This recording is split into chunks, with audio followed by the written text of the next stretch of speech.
Maulana Muhammadin wa ala alihi wa sahbihi ajma'in. All praises are due to Allah, Lord of the universes. All praises are due to Allah, who is one.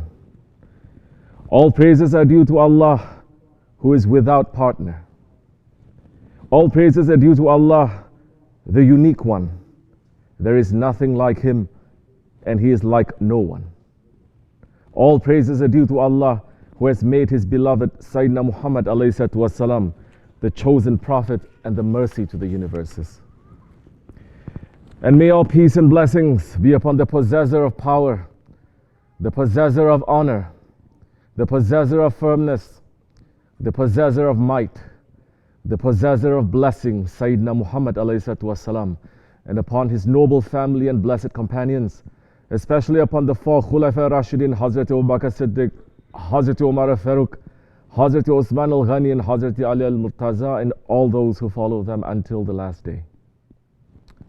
Ya ayyuhal mu'minun, O believers, welcome to you in this holy day of Jumma, in the holy month of Zul Qaida, as we are approaching the days of Zul Hijjah and the day of Qurban. May we be awake to understand the significance of these days and run to please our Lord and our Prophet during these times, inshallah. O believers, keep your faith fresh and alive. Keep your faith to be real. Do not let your faith to wither up and die. Because the Holy Prophet ﷺ is saying in his Hadith Sharif, say, I believe in Allah, and then be steadfast and stand straight. Our ego, our desires, this dunya and shaitan, they are constantly working against us, trying to rob us of our faith. And there is constantly a battle going on inside of us, inside of our hearts, for our faith. If we are in complete ghaflat, heedlessness of that battle, if we do not even know that it is happening, then we must be losing. We must be awake and aware to that, and we must take many precautions to protect our faith. Because the Holy Prophet ﷺ, who is the giver of glad tidings, but who is also the warner, he had warned us to protect our faith. And he also warned us that times would come in our lives that would feel like our faith was becoming weak. And he, ﷺ, he also gave us medicine for this sickness, for this weakness. Holy Prophet ﷺ is advising us, saying, there is no heart except that it has a cloud, like the clouds of the moon. While the moon is shining, it gets covered with a cloud and it gets dark. So when the cloud leaves it, the moon goes back to its shine. So this hadith is showing us that yes, there are going to be dark times that come to us. There are going to be difficult times that come. There are going to be times that we feel like there is no more light. But we have to know that those times are going to pass. And that the light of faith is just covered. It is just hidden. And it's going to shine again. But for that light of faith to continue to shine, there is certain work that we must do as well. He is saying, ﷺ, faith wears out in your heart as old clothes wear out. So ask Allah to renew the faith in your hearts. And once Sahaba Kiram said, Ya Rasulullah, how do we renew our faith? And he ﷺ answered, saying, say, La ilaha illallah. And in another hadith, he is saying, there are three qualities. Whoever has them will taste the sweetness of faith. To love Allah and His Messenger more than anyone else. To love a servant of Allah only for the sake of Allah.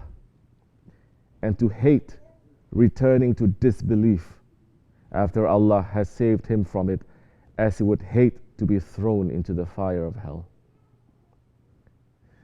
An intelligent man is going to look at this hadith not only as a prescription of what to do, but he will also realize that this hadith contains a warning of the things a person should not do.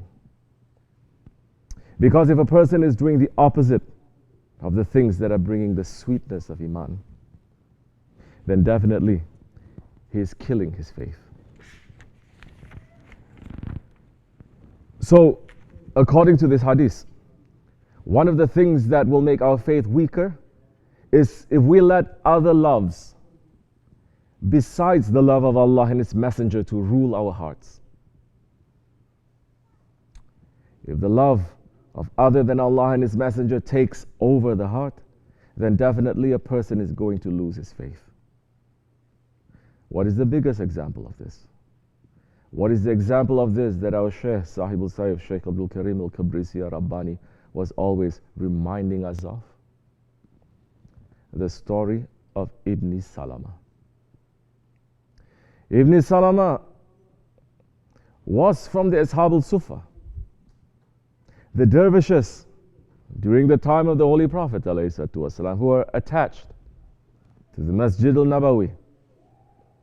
He was in full-time hizmet, sacrificing everything for the Holy Prophet ﷺ, spending his time in the masjid, cleaning, making zikr, living a simple life.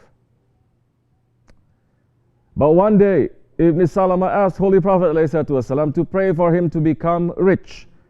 And Holy Prophet ﷺ told him, Ya Ibn Salama, it is not for you. But he insisted. He asked again and again. He said he wanted to become rich to help his brothers. And the Holy Prophet ﷺ told him, Ya Ibn Salama, you are not richer than Allah. Allah wants them this way, so don't interfere. Be happy with what you have. But because he kept insisting, Rasulullah ﷺ opened his hands and prayed, and Ibn Salama became an owner of sheep, and before long, he became extremely wealthy.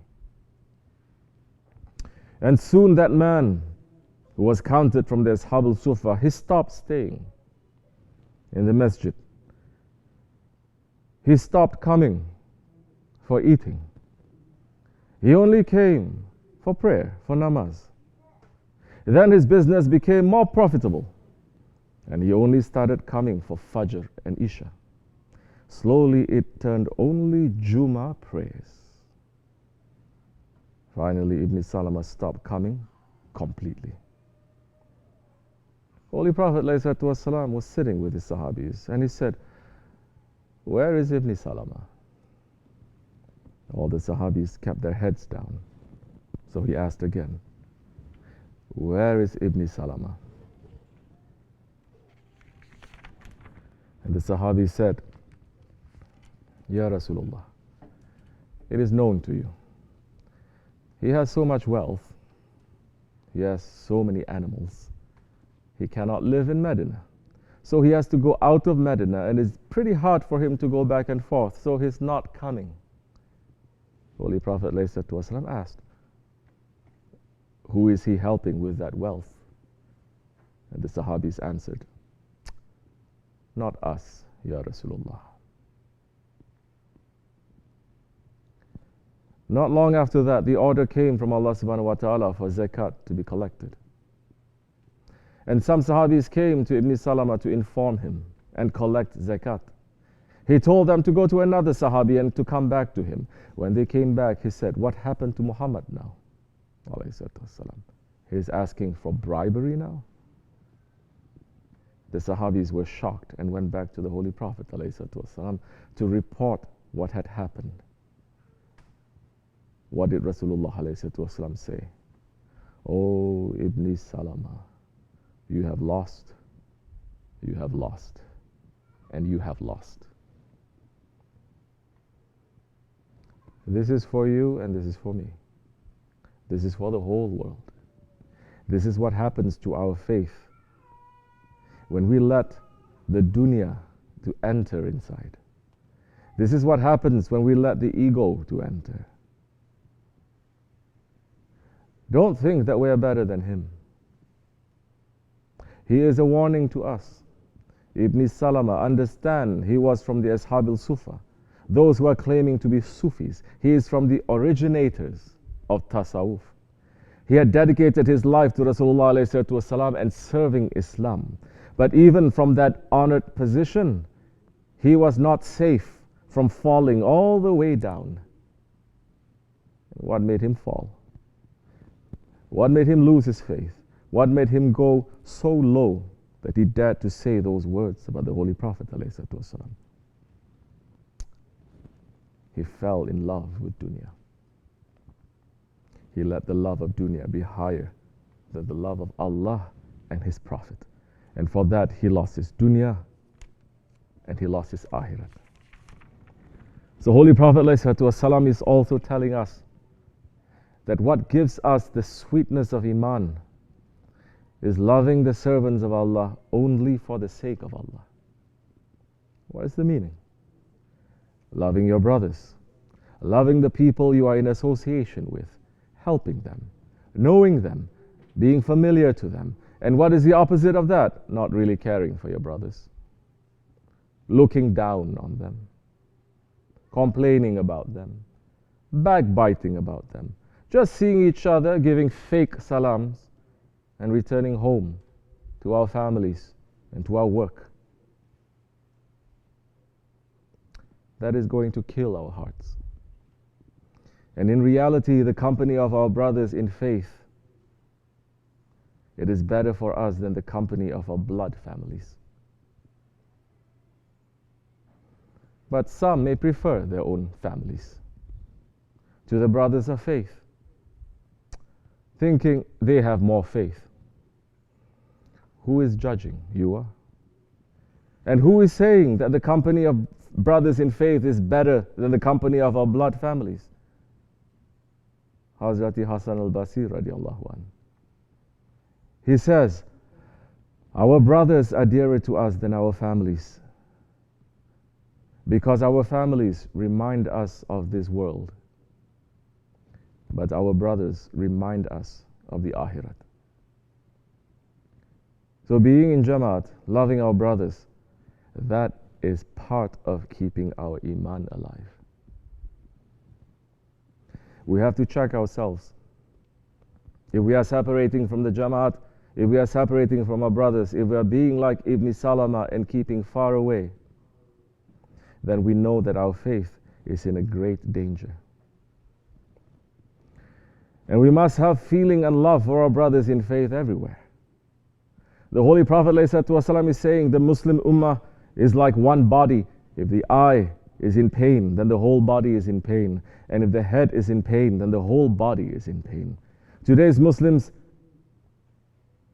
their faith is not dying. Their faith is dead because they left their hadith. They sit in their own comfort, luxury homes, and they forget everything else. Even when that reminder they are seeing in front of their faces 24 hours. Everyone is busy with the news on fitna Facebook.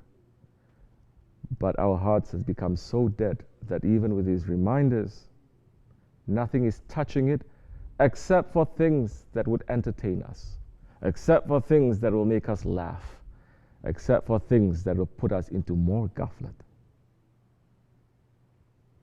But then claiming we know Allah, claiming we know the Prophet, claiming we know our Shaykh, I don't need anyone else. This week, the whole world is looking at the picture of that little boy who was rescued in Halab, in Aleppo. The whole world are looking at his eyes. And his eyes, they are looking at the whole world. Just like Shaykh Efendi told us what the eyes of the little children in those situations are saying. Their eyes are looking and they are saying, you are all dead. We are living. We are living, but you are all dead.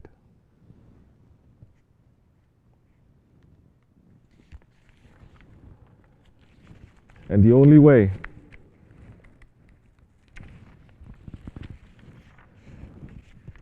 that we can remind ourselves of this and to wake up is to remember what Shaykh Efendi is saying. That's because you are not feeling anything anymore. You're not seeing anything anymore. You are not understanding anything anymore. Because you have died. Worrying for your selfish, egoistic lifestyle. Yes, that's what is happening. And that's what's happened to us. And yes, we should move. Wake up, because Allah's revenge is coming. It's coming to every one of us. I don't know who is going to escape from that, but the revenge is coming. Those are real words. Thinking and feeling pain for our brothers, that is going to make our hearts to wake up. Because worrying and crying for the ummah, it is the way of Habibullah alayhi salatu wasalam. And the last thing that the Holy Prophet alayhi salatu wasalam is saying is that the person who hates to go back to kufr the way that he hates to be thrown into hellfire, he has sweetness of iman. So we should ask ourselves, is that how much we would hate to go into kufr? Or do we look and say, oh, before I started practicing, I had such a nice life. I had such nice friends. I had such nice family. Everything was so nice before I entered into my faith. And now everything is so difficult.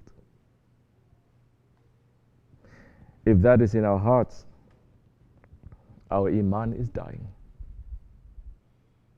But if you look to the scholars of today, and when you look and you understand what they speak about love and tolerance, you know it is fake. Especially when they speak about unconditional love. Because that heart that has unconditional love cannot be standing there smiling and speaking about love. When a child, such as that refugee, is lying there covered in ashes and in blood and crying. Those scholars, those sheikhs, they cannot stand and laugh, knowing that this whole world, the innocent ones, they are crying and suffering.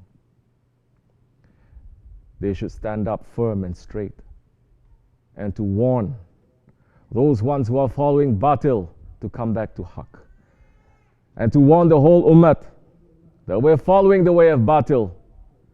That's why on the one hand, never before you've seen so much suffering in the Muslim world, but when you look at the scholars, they speak about love as if everyone is drowned in the ocean of love and luxury and comfort and ease, east and west, north and south. This is not faith. This is the opposite of faith.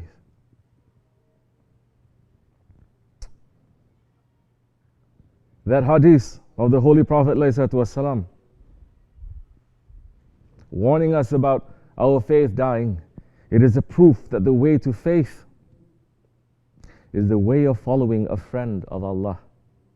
The friend of Allah, his only teaching is to love Allah and His Prophet more than anything else, and to love those whom Allah and His Prophet loves, and to hate those whom Allah and His Prophet hates.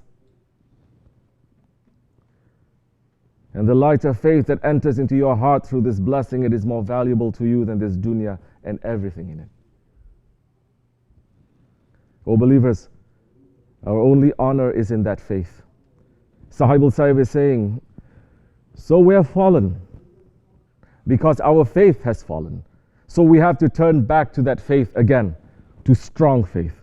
We have to make our faith to grow first. And the only way to do that, we have to take the examples of our role models, the Sahabe-i-Kiram. We have to look at them. We have to see how they lived, what was their behavior, and how did they act in every situation. Then we may turn back to our own origin. We're asking our Lord Allah subhanahu wa ta'ala to give us that real faith, the faith of the Sahabe-i-Kiram. We're asking our Lord to make Him and His Prophet and our Shaykh more beloved to us than anything else.